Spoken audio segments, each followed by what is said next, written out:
নতুন যে ৩টে রুট চালু হতে চলেছে, মেট্রোর ভাড়া কি হতে চলেছে সেই সমস্ত রুটে?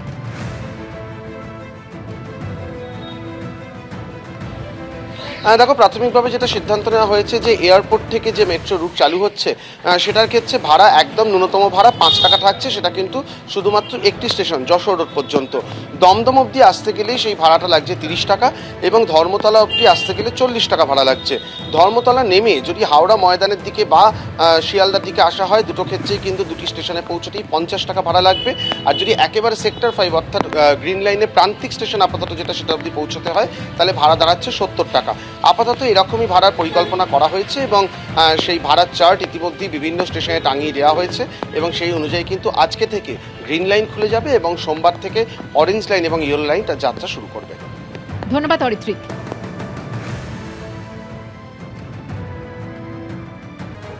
পুজোর ঠিক আগে শহর জুড়ছে মেট্রোর ৩টি নতুন রুটে, যার উদ্বোধন আজ করবেন প্রধানমন্ত্রী নরেন্দ্র মোদী। এবং এই রুটে একই দিনে মেট্রোপথে জুড়ে যাচ্ছে ১৪ কিলোমিটার রাস্তা।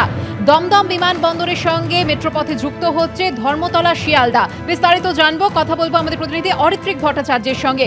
অরিত্রিক, অর্থাৎ ধর্মতলা শিয়ালদা এবং সেই সঙ্গে দমদম বিমানবন্দর, ট্রেন, বাস এবং উড়ান পরিষেবা সব একসঙ্গে যুক্ত হচ্ছে। এই ৩টি মেট্রো রুট নিয়ে বিস্তারিত জানবো।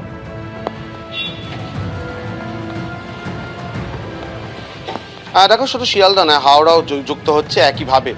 বিষয়টি হচ্ছে এই মুহূর্তে কলকাতা মেট্রোর যে নেটওয়ার্ক যেভাবে তৈরি হচ্ছে, তাতে কলকাতা শহরের একটি বড় অংশকে মেট্রো নেটওয়ার্কের মাধ্যমে ঘিরে দেওয়ার একটা পরিকল্পনা বহুকাল আগে থেকেই ছিল। সেই মতো আজকে যে ইয়েলো লাইনের উদ্বোধন, যেখানে প্রধানমন্ত্রী নিজে আসবেন যে যশোর রোড স্টেশনে, সেটি হচ্ছে নোয়াপাড়া থেকে বিমানবন্দর বা যে স্টেশনের নাম জয় হিন্দ রাখা হয়েছে তার একটি অংশ। এই যে নোয়াপাড়া, তার আগের স্টেশনে আমরা জানি দমদম, অর্থাৎ বিমানবন্দর থেকে ট্রেনে উঠলে সরাসরি নোয়াপাড়া হয়ে দমদম আসা যাবে এবং দমদম আসা মানেই তুমি বুঝতেই পারছো যে ব্লু লাইন, যেটা গত বেশ কয়েক বছর ধরে চলছে, সেটা দক্ষিণেশ্বর থেকে নিউ গড়িয়া, সেখানকার যে কোনো জায়গায় পৌঁছে যাওয়া যাবে।